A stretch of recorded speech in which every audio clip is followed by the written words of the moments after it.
Hey guys, it's QuickyBaby and welcome back to World of Tanks. And update 9.15 was just released today and I've raced to get my mod pack working for you in its entirety. This video is going to highlight all of the features of the mod pack, why they can enrich your World of Tanks experience, and if you like them, show you how to install them at the end. So as you load into the battle, there's a whole series of statistics that are available for you, both on yourself, your team, and also the enemy team. The total number of games each player has played, that gives you an idea of how experienced they might be, their WN8 score, which might suggest how strong of a player they could be, and also the overall win percentage on their account. For me, that's 62%. XVM will also add up all of these statistics for both teams and estimate your team's chance of winning. But take this with a grain of salt, and I like to use this more as an indication of how hard I might have to carry in the game. Now, this isn't a feature of my mod pack, but one thing I'd like to highlight is that in 9.15, Wargaming have increased the amount that you can zoom in. Previously, the max was 8 times, but if you check that box, you can now zoom in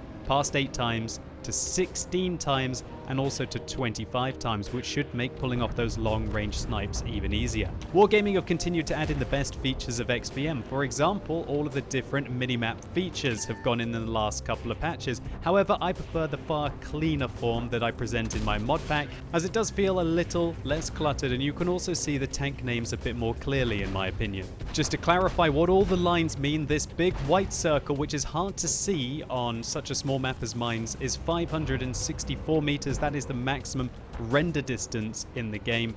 You can render enemies on your screen within this circle, but outside it you will not be able to see them, but that doesn't mean that you can't shoot them. Then there is the yellow ring that goes around. That is 445 meters, which is the maximum spotting distance in World of Tanks. And then inside that is a dynamic blue ring, which is the view range of your vehicle. This will change as you activate your binoculars, and if your commander gets knocked out, then it's going to drop down significantly. One thing you can see in the bottom left-hand corner of the screen is a record of the different shells that hit your tank. This is a streamlined version of GambitER's Damage Panel, which I've customized to be in English and also remove many of the dubious features such as reload timers for your opponents, which I don't think that you should get into the habit of using. This modification is very useful to see what kind of rounds the enemy are firing at you, so you can figure out whether you were angling your armor wrong, or maybe they just compensated by clicking their 2 key a little bit too much. This can be useful to see how many hits you've taken, maybe if you're trying to get a steel wall medal, or if alternatively you're trying to do some of the heavy tank missions in the game.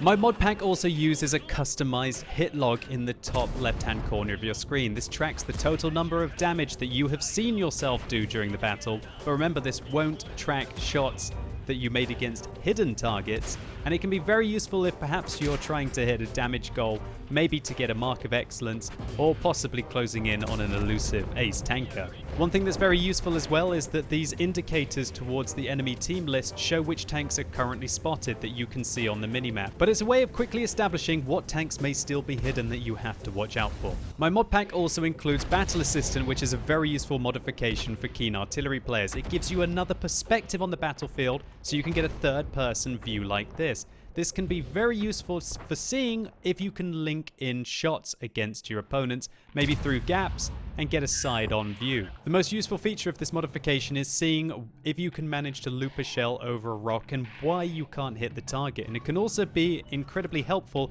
in making adjustments to your position to be able to get effective fire off on the enemy vehicles. However, one thing I really want to clarify is this modification doesn't really make you any more accurate. And so be very careful if you use it too much, because it might actually be quite distracting for you.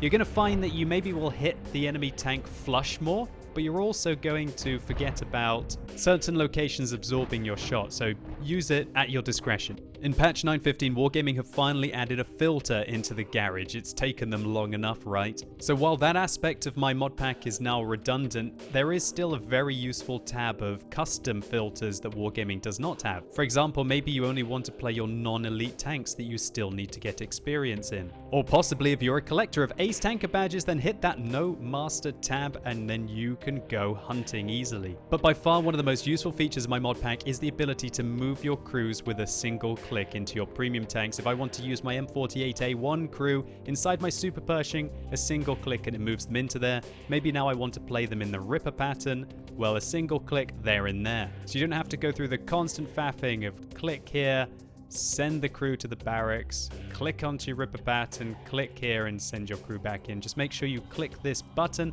automatically return crew, and it will do it for you. Also, if like me, you've bought one too many binocular telescopes because you get so fed up of constantly changing them from tank to tank to tank, my mod pack automatically moves them for you. So you don't constantly have to keep faffing with moving your equipment onto vehicles. Also, there are more detailed statistics in your service record, so you can quickly see what tanks you might be playing better in than other players, and how many games you might have to win in a row to get to your next win percentage. So if you like what you see, now I'm going to give you a step-by-step guide on how to install this mod pack, and if you want to remove it, then simply reverse the steps. And if you're worried about installing things on your computer, and you definitely should be, if it makes you feel any better, my mod pack has been downloaded and used over 1 million times over the last 10 or 15 patches. And for patch 9.14 alone, it was downloaded and used over 200,000 times. So you can find the download in the description box below. It's called QuickyBaby Mod Pack 9.15 version 1. And if you double click that, then there are 3 folders inside. Now you're going to have to find your World of Tanks folder. For me, that's just on my C drive.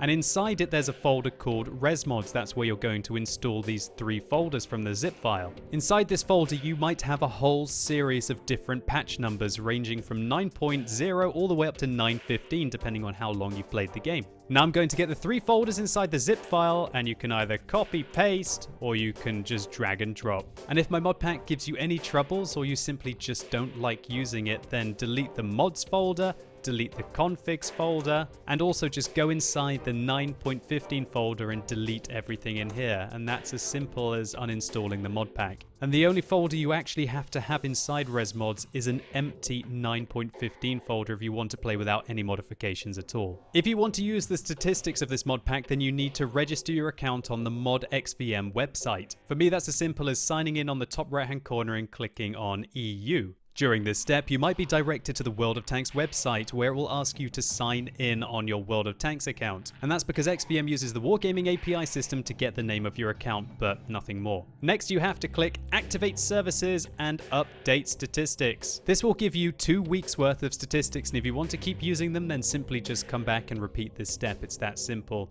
Also, if you want to customize this, remove the XVM services, or maybe not even see the chance to win in the battle, then you can click these off here. And it's as simple as that. If you followed all of these steps correctly, the next time you log in, your status will be active and it will show the time left before you have to repeat the steps on the XVM website. And so hopefully you guys like this mod pack, or at least appreciate the effort that I put in to get it for you as quickly as possible. If you do, please consider giving this video a like down below. It really helps the channel out. And feel free to share it around to any of your friends or clanmates that are looking for a good XVM pack. And all that's left to do is to wish all of you the best of luck in patch 9.15. I hope all of your games go great. And as always, thank you so much for watching. You've been epic, and hopefully I'll see you soon.